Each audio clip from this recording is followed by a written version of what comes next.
delirious up in here. When I first started knitting, as much as I loved the process, I did find that there were a few things that continually caused me angst. And as this was back in the day, before YouTube tutorials existed, I had to figure these things out on my own. So I thought, in order to save you all that time and frustration if you are a beginner knitter, I would share those 3 tips with you today.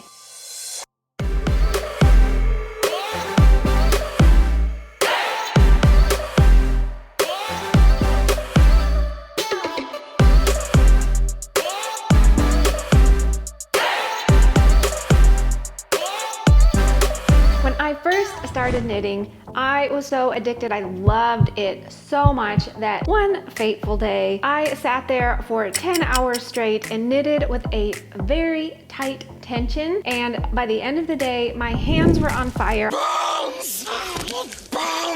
I had icy pain shooting up my arms and I couldn't knit or type or hardly do anything for weeks because the pain was so intense. So I learned the very hard way that you want to tension your yarn properly. 1, so you can avoid that disastrous situation, and 2, so that your stitches look nice and even.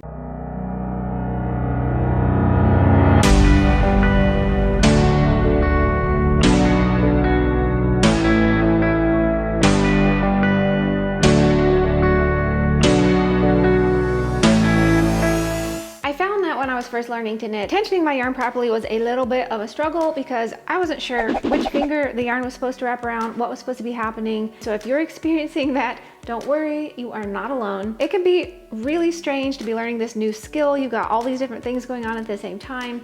I recommend when you are starting a new project, before you jump into your project, get the yarn you're going to be using, the needles you intend to use, and go ahead and do a little swatch and make sure that your stitches are nice and even. Try a couple different tensioning methods with your fingers. Find the one you feel comfortable with. You want the yarn flowing evenly across your fingers. You don't want to be clenching too tightly or you will end up in pain. I can guarantee it. And you don't want it too loose because then your stitches are going to be all sloppy wobbly. And you want to make sure you're producing nice and even stitches. Now, I am first a crocheter. As a result of that, I actually hold my yarn in my left hand when I'm knitting, but the same principles apply even if you hold the yarn in your right hand. For most projects, I like to tension my yarn like so.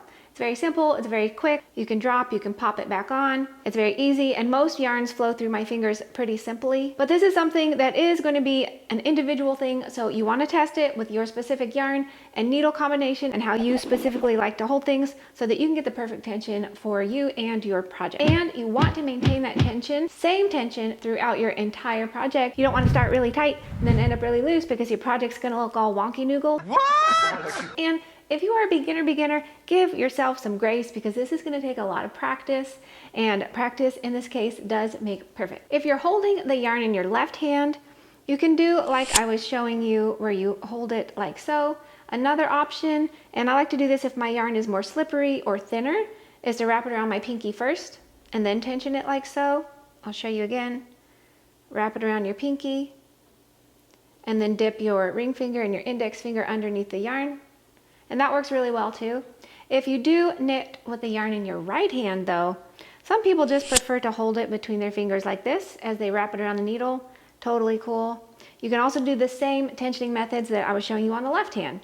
So like this, the yarn slides through really easily. That's usually what I do when I'm knitting Fair Isle and using my right hand. You can also wrap your pinky around the same way I showed you with the left hand. Again, it's just going to depend on your yarn. I find that thicker yarns need less tension and thinner yarns often need more tensioning. So it's just going to depend on your specific yarn.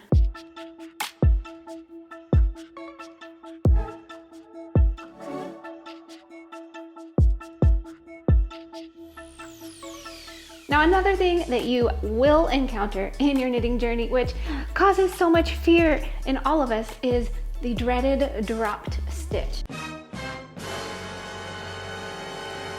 Worrying about dropping a stitch actually prevented me from learning to knit for many years, which is so silly. Sometimes I'll be knitting along and look away or pull too tightly and bloop, my stitches drop down, and it is no problem now because I have learned how to fix drop stitches, and it is much easier than you might think. Here's a sweater I've been working on, and you can see that as I was going along, there is a dropped stitch right in the middle of my knitting. Since I'm working in stockinette stitch, I'm just going to grab a crochet hook and insert it into this little live loop here, and then push that crochet hook behind the next bar, grabbing it and pulling that through the loop.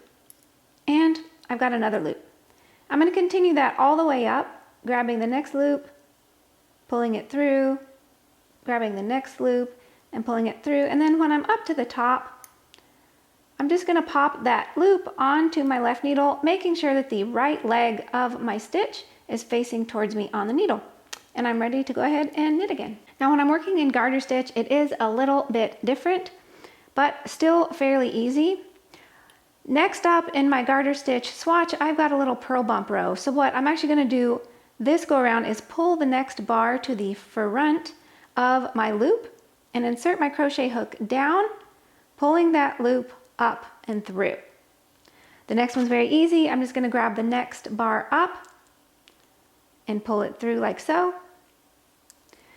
Now I've got another purl ridge row, so I'm going to pull the next bar forward, reach down and grab that loop.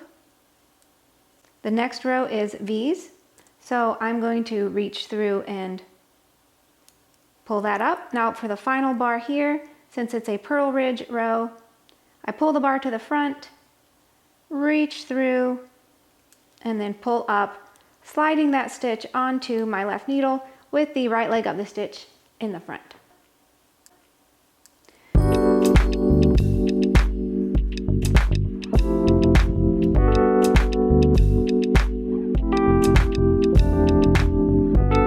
And finally, beautiful one, I would love to share a tip with you for a problem that you may encounter, finding that you're ending up with too many stitches per row. I know a lot of new knitters, when they're just getting started, find that they are accidentally increasing their stitches as they knit their rows. Adding stitches in your row when you shouldn't have, so you end up with more stitches than you need, and you end up with a V, which you don't want to do if the pattern doesn't call for that. So it's important to know how to prevent that in the first place, and if that does happen to you, how to tink back. And tinking just means knitting backwards. It's actually the word knit spelled backwards, so that you can go back and fix your problem and then continue on knitting your project happily. When you are starting a row with a knit stitch, one thing that may go wrong is accidentally pulling your yarn up and around, creating two legs that you then start to knit into. You want to make sure that you're not doing that. I like to just look at my stitches and make sure that they all look the same before I start knitting. Then, as you're knitting along, if you are just working knit stitches on that row, you always want to make sure that your yarn is in the back, because if your yarn is not in the back when you're working knit stitches, you're going to end up creating excess stitches, which you definitely don't want to do, because you'll end up with too many on your row. I find it is really easy to get confused when working a purl row if you're starting with a purl stitch, because it's super easy to accidentally pull your yarn up and start working into those two legs. I've really got to stop here and pull that stitch down and work into that first stitch, not into the two legs that may accidentally pull up. Now when working purl stitches, your yarn is always toward you. You never want your yarn to be in the back when you're working a purl stitch, because you will end up creating an excess stitch or some other malady, which you don't want. So always make sure the yarn is toward you when you are working purl stitches. And you should end up with the correct number of stitches at the end of your row. So let's say you're knitting happily along, la la la la la, joyously chatting with your friends, watching your favorite show, and you get to the end of your row thinking you did everything correctly, but then bloop, you find a mistake in the middle of your row. What is to be done? You're actually going to tink back, and that is super easy to do. It's just knitting backwards. All you do is insert your needle into the stitch below and drop that stitch off that you just worked. Insert your needle into the stitch below and drop that next stitch off. You're going to have to continue grabbing your yarn and pulling it, and just continue to work your way back, picking up the stitch below. And this is called tinking because you're just knitting backwards, so it's super exciting. When you get back to the area where you made a mistake, maybe you dropped a stitch or what have you, then you can fix that mistake. And then once it's fixed, you can go ahead and continue knitting on, finishing out the rest of your row. So my hope is that those 3 tips really make your knitting life much more enjoyable and less stressful. And I want you to keep in mind that when you are learning to knit, you are doing a lot of different things at once. You're retraining your fine motor skills to do this new task, and it is absolutely a-okay to make lots of mistakes. In fact, I've been knitting for many years and I still make mistakes all the time. It's just part of the process and it's all beautiful, so just enjoy the process as you go along learning to knit. I hope you have an absolutely wonderful day.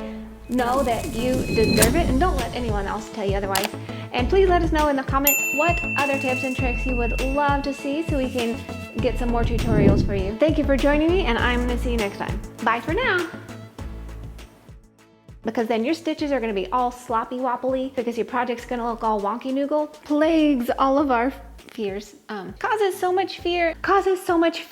The dreaded dropped stitch. The dreaded dropped stitch is the dreaded dropped stitch. The dreaded dropped stitch. Okay, do it again.